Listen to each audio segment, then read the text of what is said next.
दृष्टि के teaching exam YouTube channel में एक बार फिर से आपका स्वागत है। मैं हूं गीतांजलि शुक्ला। जैसा कि आप सभी जानते हैं, हम यहाँ सीटेट यानी सेंट्रल टीचर एलिजिबिलिटी टेस्ट, इस एग्जामिनेशन में जो प्रीवियस ईयर में प्रश्न पूछे गए हैं उन प्रश्नों पर डिस्कशन के लिए उपस्थित हुए हैं, यानी जो PYQ है सीटेट के। अब PYQ भी किस सेगमेंट से जुड़ा हुआ है तो ध्यान रखिएगा, जिस सेगमेंट पर मैं चर्चा कर रही हूं वो ज्योग्राफी विषय से जुड़े हुए PYQ हैं। ज्योग्राफी यानी भूगोल से जो विगत वर्षों में सीटेट में प्रश्न पूछे गए उन पर हम यहाँ डिस्कशन कर रहे हैं। ठीक है, इसे हमने क्रमशः टॉपिक वाइज शुरू किया है और आज हम जिन खास टॉपिक पर चर्चा करने वाले हैं वे पृथ्वी के ताप, वायुदाब और इससे संबंधित जो सूर्यातप है आदि विभिन्न टॉपिक से जो प्रश्न पूछे गए उसी क्रम में आगे श्रृंखला चल रही है। ठीक, अब इंपॉर्टेंट बात कि ज्योग्राफी किसके अंतर्गत शामिल है, तो ज्योग्राफी को इसमें सामाजिक विज्ञान खंड के अंतर्गत शामिल किया गया है। जो प्रश्न पत्र 2 कक्षा 6 से कक्षा 8 के लिए इंपॉर्टेंट है, महत्वपूर्ण है, उन्हीं टॉपिक्स को हम यहाँ देखेंगे। आइए देखते हैं हमारे आज के पूरे सेशन में पहले प्रश्न को। प्रश्न है आपतन का संबंध। ध्यान रखिए, यहाँ आपतन है। आपतन का संबंध है, हमारे पास ऑप्शन है सूर्य ऊर्जा के साथ, बी ऑप्शन है बहिर्मंडल और उसमें होने वाले गैसों के साथ, सी ऑप्शन है वायुदाब के साथ और डी ऑप्शन है मौसमी पवनों के साथ। यह प्रश्न सीटेट 2020 के एग्जामिनेशन में पूछा गया था। ध्यान रखें, अगर हम बात करें आपतन के संदर्भ में कि आपतन का मतलब क्या, आपतन का मतलब होता है पड़ने वाली, आपतित गिरती है, जिस जगह पर सूर्य की किरणें गिरती हैं या पड़ती हैं इन्हें ही हम आपतन कहते हैं। ठीक, यहां सूर्य की जो किरणें हैं वे कहां पर आ रही हैं, पृथ्वी पर। वैसे तो सौरमंडल में बहुत सारे ग्रहों पर जा रही हैं, लेकिन हम चर्चा करने वाले हैं पृथ्वी के संदर्भ में। मान लीजिए यह सन है, यह सूरज है और इससे निकलने वाली जो किरणें हैं वह पृथ्वी पर कुछ इस तरीके से पड़ती हैं। ठीक, और यहां पर है पृथ्वी। तो देखिए, पृथ्वी की जो विषुवत रेखीय क्षेत्र है या भूमध्य रेखीय क्षेत्र है या जो विषुवत वृत्त है वहां पर सूर्य की किरणें बिल्कुल सीधी पड़ती हैं, जबकि ध्रुवों की ओर जाते जाते सूर्य की किरणें क्या हो रही हैं, तिरछी हो रही हैं। इस वजह से जो आपतन है उसी के आधार पर सूर्य में वो पृथ्वी में ताप का वितरण भी निर्धारित किया जाता है। ठीक है, तापमान का वितरण किसके आधार पर किया जाता है, सूर्यातप के आधार पर या आपतन के आधार पर। अब देखते हैं प्रश्न में क्या है। आपतन का संबंध है, हमारे पास ऑप्शन है सूर्य ऊर्जा के साथ, बहिर्मंडल और उसमें होने वाली गैसों के साथ, वायुदाब के साथ या मौसमी पवनों के साथ। आपने क्या देखा, आपतन का संबंध किससे है, सूर्य ऊर्जा के साथ। ऑप्शन ए इस प्रश्न का सही जवाब है, क्योंकि सूर्य से निकलने वाली है जो ऊर्जा है, सूर्य से निकलने वाली ये जो सौर्य की किरणें हैं, सौर्य की किरणें हैं, इन सौर्य किरणों का एक खास हिस्सा कहां जा रहा है, पृथ्वी तक जा रहा है, जो पृथ्वी के लिए क्या है, सूर्यातप। जो पृथ्वी के लिए क्या है, सूर्यातप। इनकमिंग सोलर रेडिएशन का वह हिस्सा जो पृथ्वी तक है वह क्या है, सूर्यातप, या सौर्य की किरणों का वह हिस्सा जो पृथ्वी तक पहुंच रहा है उसे सूर्यातप कहते हैं। अब इंपॉर्टेंट बात, सूर्यातप को इनकमिंग सोलर रेडिएशन भी कहा जाता है। ठीक है, और यदि पूछा जाए आपतन के संबंध में कि आपतन का संबंध किससे है, तो जो आपतन, ये जो कोण बन रहा है या ये जो किरणें आपतित हो रही हैं पृथ्वी पर, इसी के आधार पर कहा जा सकता है कि सूर्य ऊर्जा के साथ इसका संबंध है। चलिए आगे बढ़ते हैं।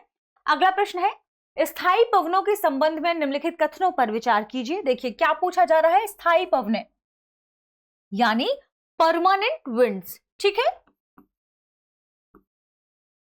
Permanent winds. आइए देखते हैं क्या है, कथन में है। पहला कथन है ये पवनें वर्ष भर लगातार निश्चित दिशा में बहती हैं, और दूसरा कथन है पश्चिम एवं पूर्वी पवनें इनके उदाहरण हैं।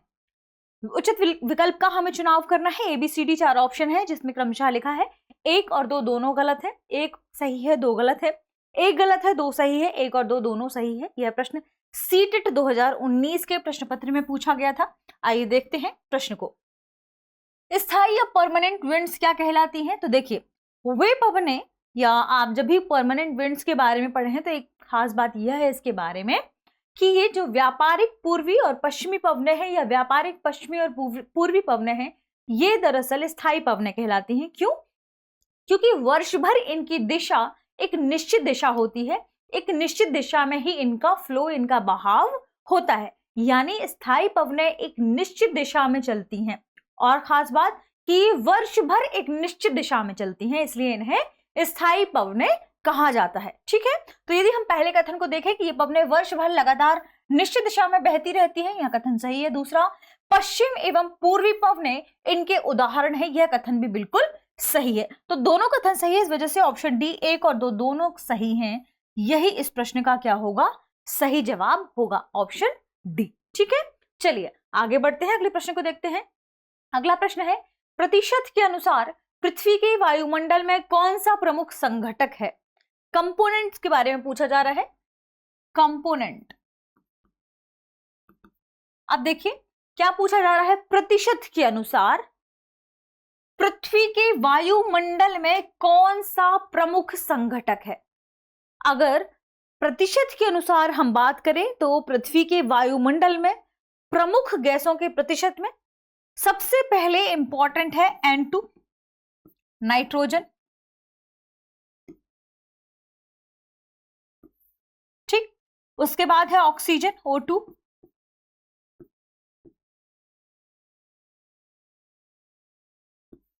ठीक है।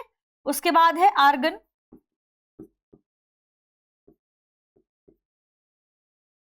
और उसके बाद है CO2 कार्बन डाइऑक्साइड, ठीक।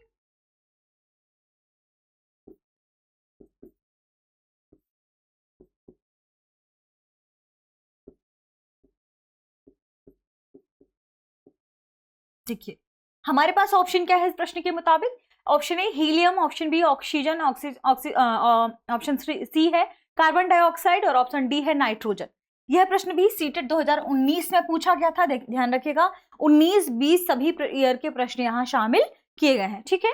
अब यदि बात करें पृथ्वी के वायुमंडल में हम प्रमुख संघटक की और प्रतिशत के आधार पर, तो देखिए क्या सबसे प्रमुख संघटक है। सबसे इंपॉर्टेंट यदि हम बात करें गैसों में, यदि मान लीजिए हमारे पास 100% गैसें हैं, तो 100% गैसों में अकेले 78% गैस, लगभग 78% गैस कौन सी है? नाइट्रोजन है, ठीक है। इसके बाद ऑक्सीजन की बात करें तो लगभग 21% हमारे वायुमंडल में क्या है? ऑक्सीजन है, जिसका जो रियल है वह 0.98% है, ठीक है।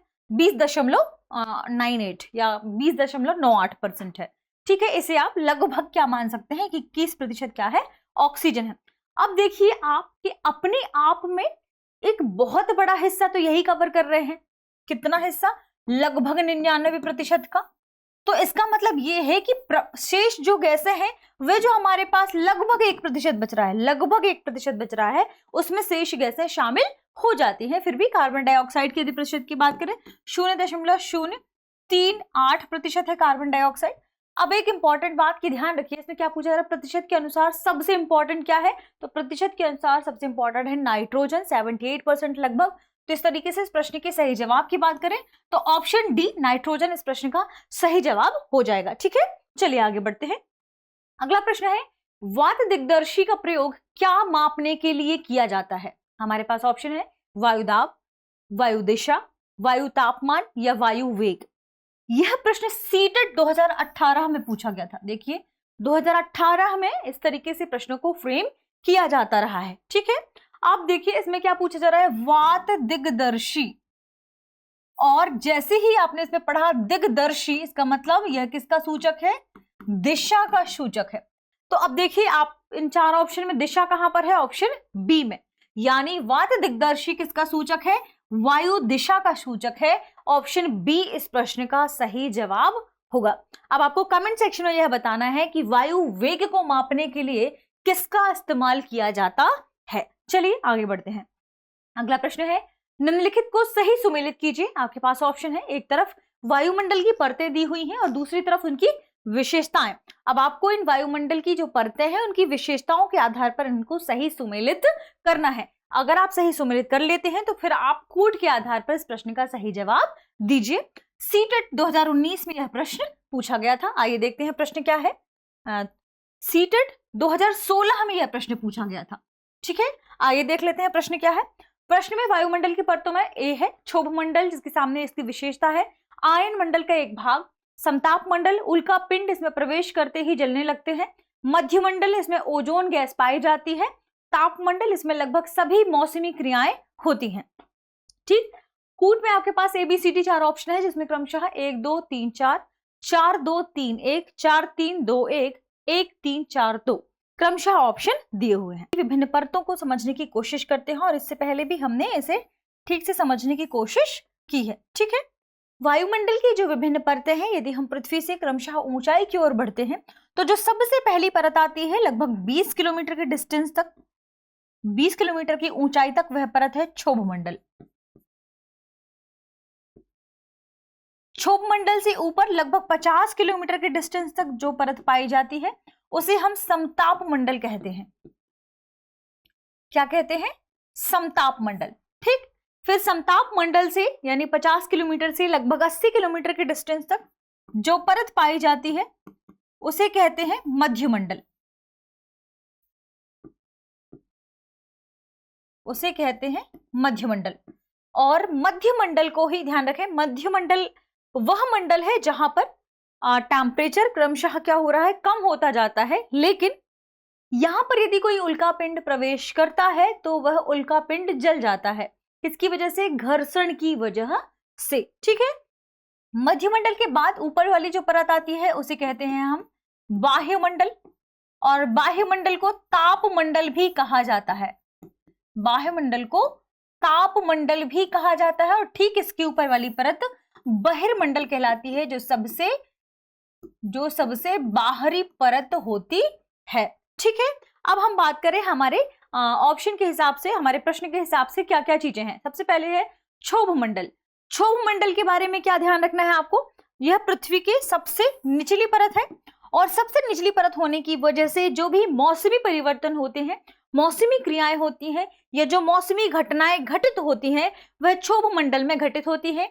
क्योंकि ताप से होने वाले सारे परिवर्तन, दाब से होने वाले परिवर्तन और इनके एक साथ प्रभाव, यानी चाहे आप बात करें जलवाष्प से उत्पन्न प्रभाव के बारे में, तो ये सारे जो प्रभाव है वह क्षोभ मंडल में ही घटित होते हैं। क्षोभ मंडल को इस वजह से जो मौसम को इफेक्ट करने वाली परत कहा जाता है वह क्षोभ मंडल को ही कहा जाता है। क्षोभ मंडल के बारे में खास बात क्या है कि समस्त मौसमी घटनाएं क्षोभ मंडल में ही घटित होती हैं। इसलिए यदि हम क्षोभ मंडल की बात करें तो इसमें हमारा 4 ऑप्शन इसके बारे में सही होगा।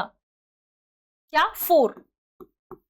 4 यानी इसमें लगभग सभी मौसमी क्रियाएं होती हैं। ठीक है, दूसरा है समताप मंडल। समताप मंडल के बारे में हम सभी जानते हैं, समताप मंडल वह मंडल है क्षोभ मंडल के बाद जहां पर क्या पाई जाती है? ओजोन गैस पाई जाती है, O3, है ना। इसकी वजह से यहाँ आयन भी प्राप्त होते हैं कई जगह पर।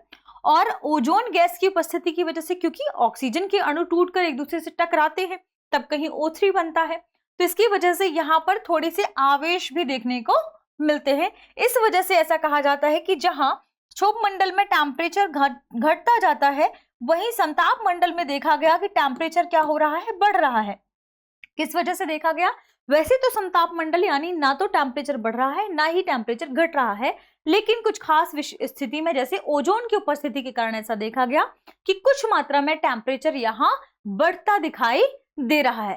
फिर जैसे ही मध्यमंडल में प्रवेश होता है तो फिर टेम्परेचर क्या होता है? गिरने लगता है। ठीक, तो ध्यान रखिएगा, जो समताप मंडल है वहां ओजोन गैस पाई जाती है, यानी ऑप्शन 3 इसमें ओजोन गैस पाई जाती है, यह समताप मंडल का सही जवाब होगा। मध्यमंडल की बात करें तो यह है मध्यमंडल। मध्यमंडल यानी जहां पर उल्का पिंड प्रवेश करते हुए क्या हो? जल जाते हैं या जलने लगते हैं, तो यह है दूसरा नंबर हमारे विशेषताओं में। देखिए मध्यमंडल में सेकंड ऑप्शन इसका सही होगा। बात करें तापमंडल की, तो तापमंडल यानी आयन मंडल का एक भाग, बिल्कुल सही बात है। आयन मंडल के एक भाग के रूप में तापमंडल को शामिल किया गया है, जिसे हम बाह्यमंडल के नाम से भी जानते हैं। तो यहाँ पर 1 इसका सही जवाब होगा। तो 4 3 2 1 देखते हैं कहां पर है। 4 3 2 1 ऑप्शन सी में है। 4 3 2 1 ऑप्शन सी इस प्रश्न का सही जवाब होगा। ठीक है, ध्यान रखिएगा, सही जवाब क्या है इसका? Option C. तो इस तरीके से हमने कुछ खास प्रश्नों पर चर्चा की जो कि भूगोल से जुड़े हुए हैं। भूगोल के कुछ खास तथ्य हैं, कुछ से संबंधित कुछ कंसेप्ट हैं जिन्हें हमने जानने की कोशिश की। मिलते हैं हमारी अगली वीडियो में, तब तक आप पढ़ते रहें, रिवीजन करते रहें। शुक्रिया।